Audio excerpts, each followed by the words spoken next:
امریکی تحقیقی ادارے نے عام مچھلی کی طرح 2 پر اور 1 دم رکھنے والی دنیا کی پہلی سافٹ روبوٹک مچھلی ایجاد کر لی جسے صوفی کا نام دیا گیا ہے، تاہم اس روبوٹک مچھلی کی صرف ایک آنکھ ہے۔ میساچوسٹس انسٹی ٹیوٹ برائے ٹیکنالوجی، MIT کی کمپیوٹر سائنس اور مصنوعی ذہانت لیبارٹری سیسیل کے سائنسدانوں نے ایک سافٹ روبوٹک مچھلی تیار کر لی ہے جو زیر آب مچھلیوں کے درمیان تیر سکے گی اور سمندر کی تہہ میں چھپے کائناتی راز کو جاننے میں مدد فراہم کرے گی۔ امریکی سائنسدانوں نے اس مچھلی کا نام صوفی رکھا ہے۔ اس نام میں سوف سے حروف SO اور فش سے FI لے کر اسے صوفی کا نام دے دیا ہے۔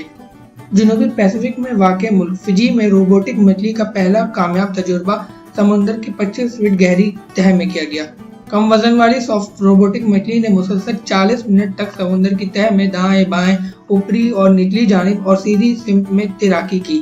جبکہ اس دوران آس پاس موجود سمندری حیات نے بھی غیر محسوس طور پر اس نقلی مچھلی کو قبول کر لیا،